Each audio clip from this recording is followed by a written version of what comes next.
Hi, today we're going to be going through the PAT paper from 2015 and we're going through question 18. This question concerns water being shot out at the end of a hose at a wall and studying the momentum changes and the subsequent forces it exerts upon the wall and the speed at which it is ejected from the nozzle.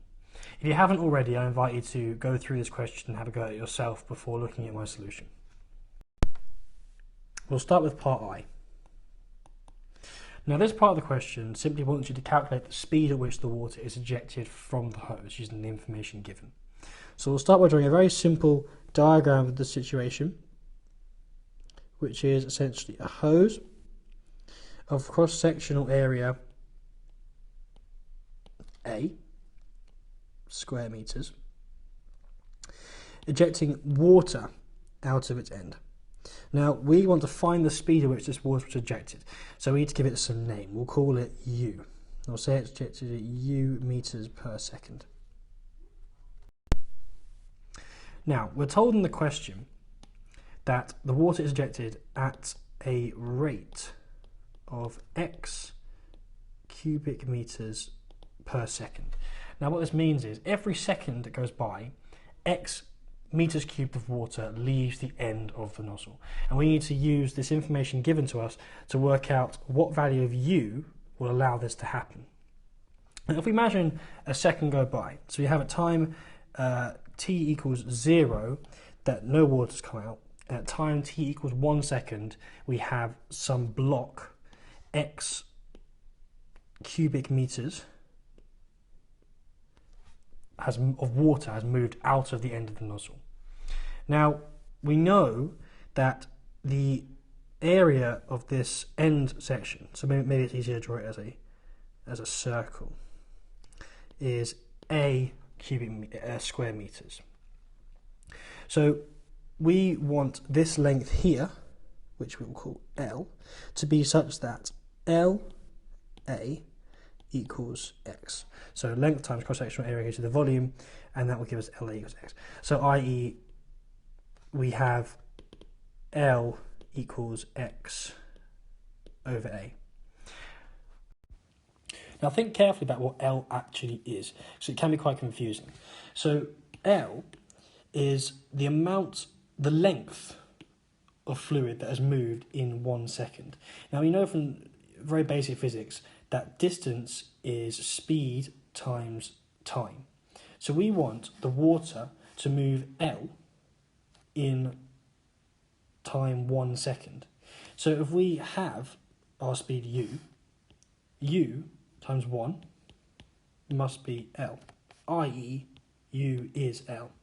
So that gives us the answer to the first part of the question, that U is X over A meters per second. We'll now move on to part B of this question, which is split into two parts, part I and part II. Both parts are concerned with the force that this jet of water exerts on a wall that it hits. So we'll quickly redraw this. So this time we have the hose as last time, but this time we have a wall that this jet of water is going to be hitting. So we'll call it U again, because it's simpler for notation purposes. So the water's leaving the hose at speed U and hitting this wall. Now in the first case, the water simply hits the wall and trickles down it.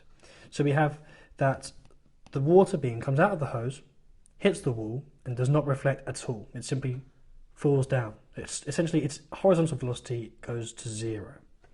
Now we need to think about the equations that we know about force. So we have the F equals ma, which here is probably not the most applicable equation. So we think, well, what else we know? And we know that force is the change in momentum over the change in time. And we know change in momentum is the mass times change in velocity, presuming that the mass is constant, in this case it is, over the change in time. Now we're going to consider the time interval of 1 second, as everything we've done is in meters per second, so it makes the most sense to stick with delta t as 1, and it also means we can ignore it because it's just 1 on the denominator being nothing. So that is m delta v. So we have now got to work out our mass m.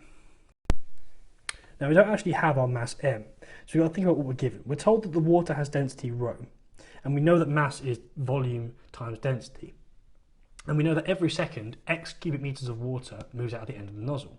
So in the period of 1 second, which is what we're considering delta T being 1 second, we have that the volume hitting the water will be x, i.e. the mass hitting the water will be x rho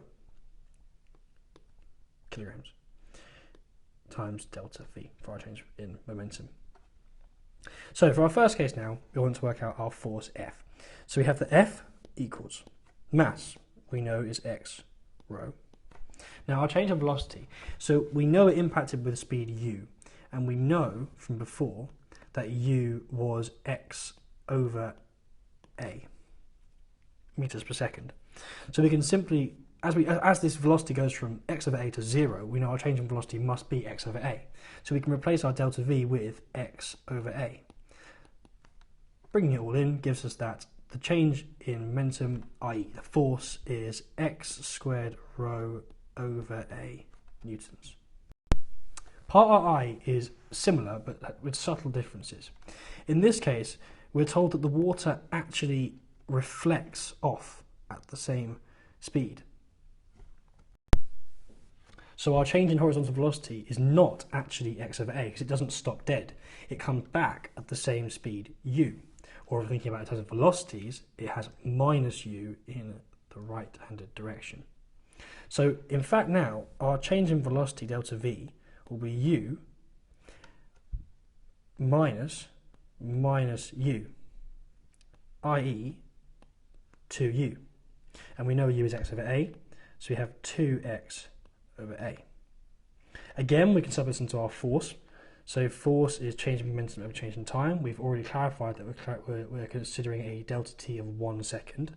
So now we have our delta m delta v, x rho delta v, which is going to be x rho times 2x over a, which is this time 2x squared rho over a newtons.